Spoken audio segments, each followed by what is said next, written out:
Live from Studio 6B. Well, we've started, Delgado. We're on.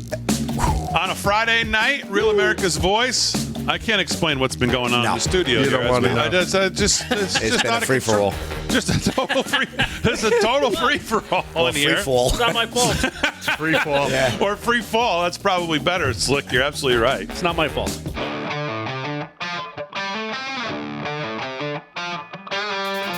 I had a good weekend, and it was until I went to the bathroom on Sunday morning and I sat down. I got to go back up, and my back goes out. So other than that, it was a great weekend. Getting old sucks. You threw your back out on the toilet? On the toilet.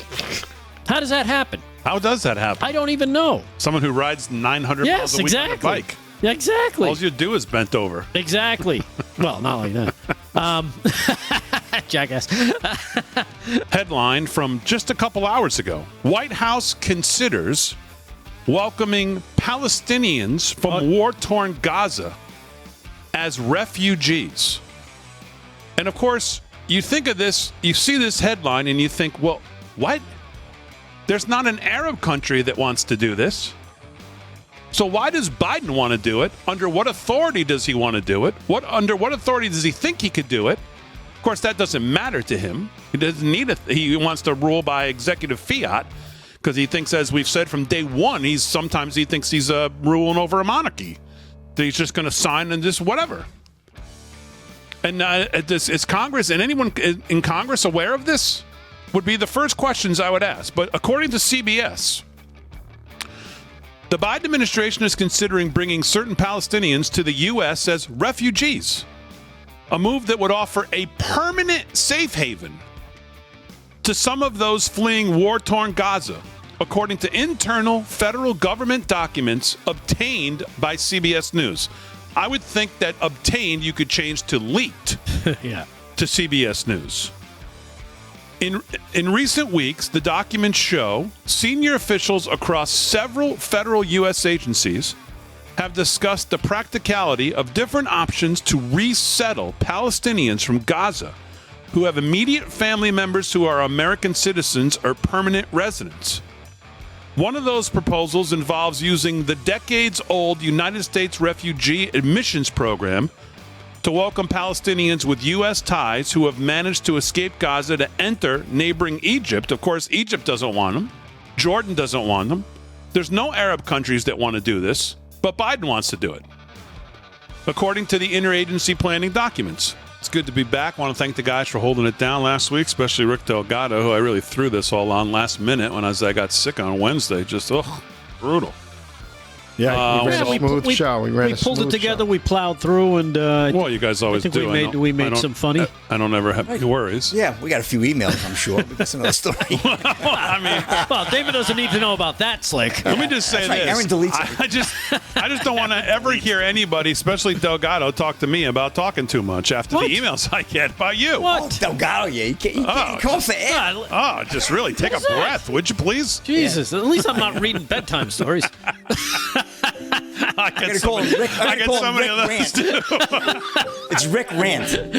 It's Damon's story time. Oh, What's it's it? story time, Damon. We really love this. Yeah. Oh my What, God. you got- Someone's forcing me to watch. You got to carry it along. Sometimes I get passionate. No. Oh, it's good.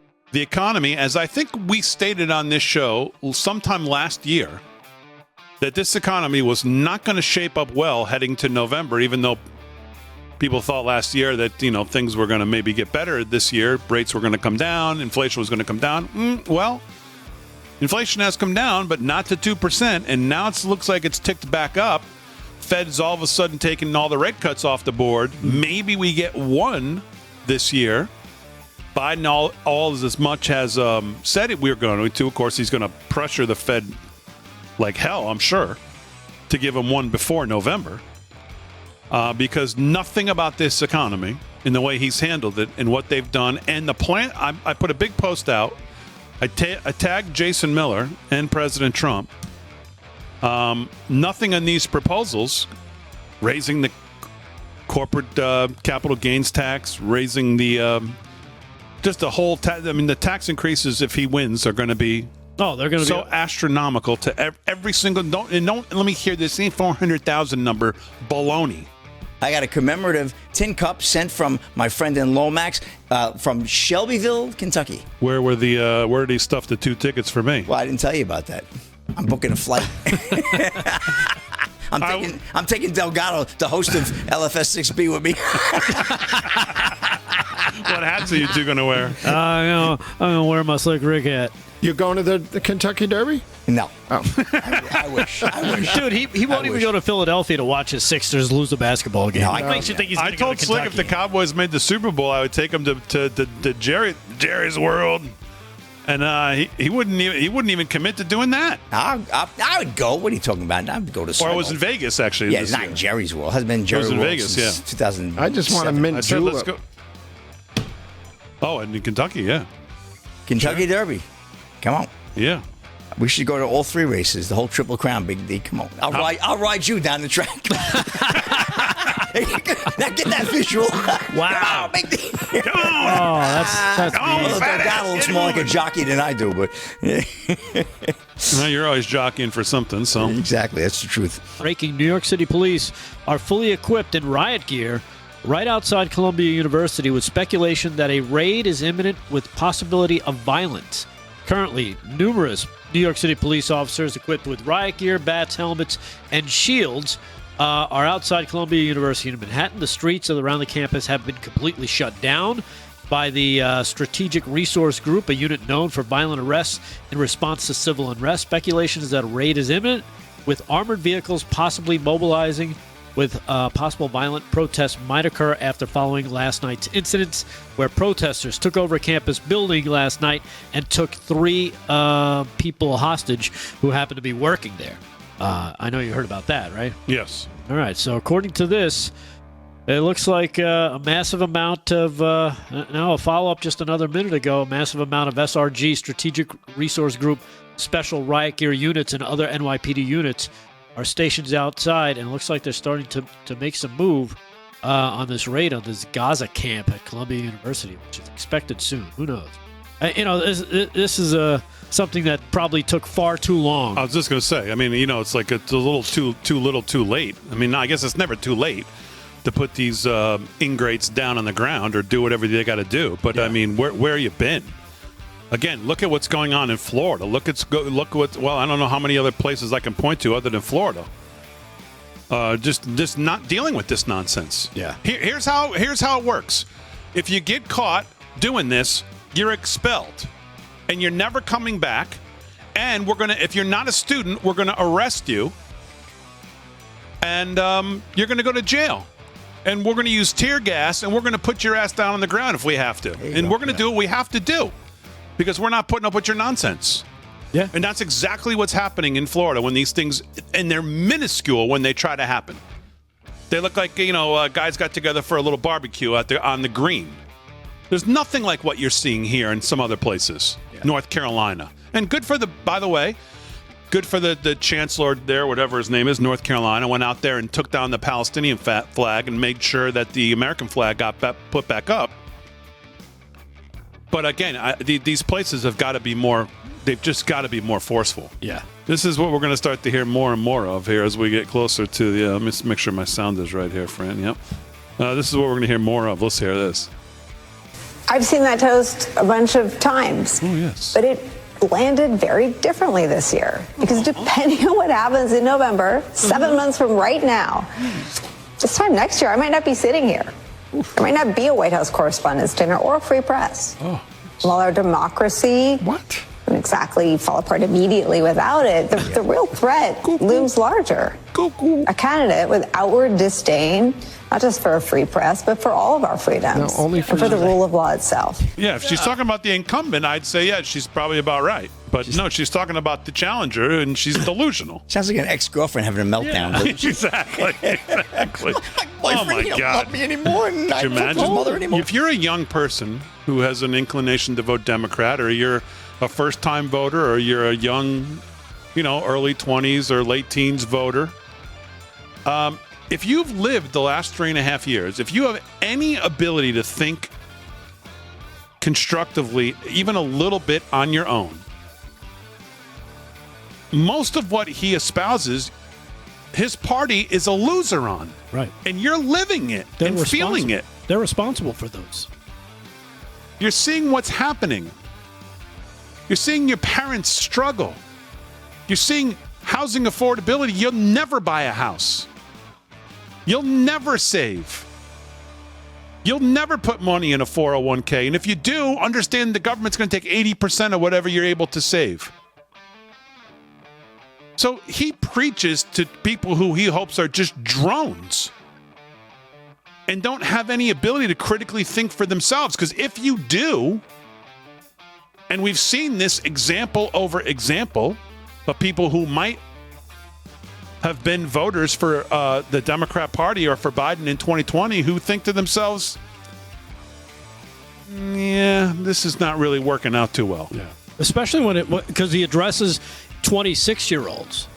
Well, just 3 years ago, they were 22 and 23-year-olds. And they saw a different life. They experienced a different life growing up. One that wasn't so riddled with bad news on every horizon, where it didn't cost you $80 just to fill up your gas tank. So now when seeing, looking at life through the prism of the last 3 years, these people are going, yeah, I don't know about this. This isn't working out for me. I can't afford anything. I can't do anything. I don't have the life I used to have, or the one that I used to think about having, because we played the clip of the guy raging. You shouldn't be. This isn't what it's supposed to be. You shouldn't have to work every hour you're awake just to stay alive. All right, Delgado, give us the David Zier update. David Zier update. Believe it or not, I did text him to see if he'd have taken off.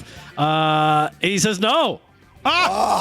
He's been stuck now on the runway for 90 minutes so far. So he was boarded late to begin with. God. Now he's stuck on the runway for the last 90 minutes. Total S show, he says, and he's blaming booty juice. Well, what's he have to do with it? Booty Well, juice. because he's the He's the national secretary of disaster. Well, who's he flying? Booty Juice Airlines. I don't think that's who he's flying. But he did send a few photos of what he's taken out. Then there it is, a picture of Trump Force One. that actually came in from another airport, landed, and is ready to take off again while he's still sitting there.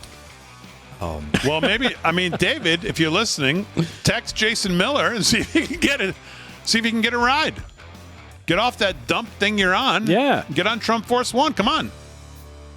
Charlie, we got a little juice here. Name dropper, do it. Yeah. Yeah, the plane in the picture is definitely getting to Wisconsin on time. Exactly. We know that plane's going to make it to Wisconsin on time. Matt Gates, breaking. I'm formally calling on the Weaponization Subcommittee to immediately launch an investigation into the O'Keefe Media Group's bombshell report containing video evidence, listen to this, that the American intelligence agencies that fall under the executive branch, right? He's their boss. Yep. Withheld intelligence information from President Donald Trump before and during his... So while he was president, the people that are supposed to give him intelligence so he can help do his job, whether it be the country safe, make policy decisions, what have you, they were withholding information on purpose during his presidency and used the FISA, the Foreign Intelligence Surveillance Act, authorities to spy on the president. He sent a very tersely worded letter to the Honorable Jim Jordan calling for this investigation, citing the work of James O'Keefe, the undercover journalist of the O'Keefe Media Group, project manager working for cyber operations for the CIA and the NSA, contractor with top clearances. The footage contains evidence that American intelligence agencies withheld intelligence from President Donald Trump before and during his presidency and used the FISA to spy on the president and may be still doing it today. Given the Select Subcommittee on Weaponization, the federal government has broad jurisdiction to investigate the role of executive branch agencies investigating American citizens. Any unconstitutional, illegal, or unethical activities committed by said agencies, like the CIA, like the NSA, I'm formally requesting that the subcommittee opened a formal investigation into the concerning activities allegedly perpetrated by the intelligence community against President Trump, as exhibited in the video presented by James O'Keefe and the O'Keefe Media Group. Now, I've got a clip of it. The CIA kept information from Trump. Like working? We kept information from him. Say one more time. We kept information from him. From Trump? Yes. He's an idiot. There are certain people that would give him a high-level overview but never give it any details. Do you know why? It's called leak those details. Amjad Fasisi states the higher-ups within the intel community, including CIA directors Mike Pompeo and Gina Haspel, and the upper levels of their staffs colluded to withhold information from sitting President Trump. All right, so Harry's going to take calls. 833-77-LFS6B, I believe is the number. 833-77-LFS6B is the number. So that what does that work out to be, Damon? Because I don't want to look on my phone and see what LFS6B is. Well, it works out to be 833-775-3762. Call Harry now, 833-775-3762. And then Harry, no, Delgado, you can't. No, Delgado, you can't call him. You can't. Harry, don't pick up Delgado. But Harry's going to talk. Harry. Harry, you suck. No, you can't do that. Baba booey, baba booey. And then if Harry gets anybody really good or funny would be the way to get on my show. If it was just up to me, we'll talk to him during the breaks. We just had Cindy on from Minnesota. Man, she just loves Slick. Yeah. Firepower. She loves Delgado, and man, she loves Zier. And her overall favorite, of course, is Harry on the Highway. Right. And that's pretty much where it ended. I'm sure if we didn't cut her off, she would have mentioned Fran and Aaron, too. Yeah, I'm sure she would have, too. I'm sure she would have mentioned the two of them if she had a little more time as well. So She was good.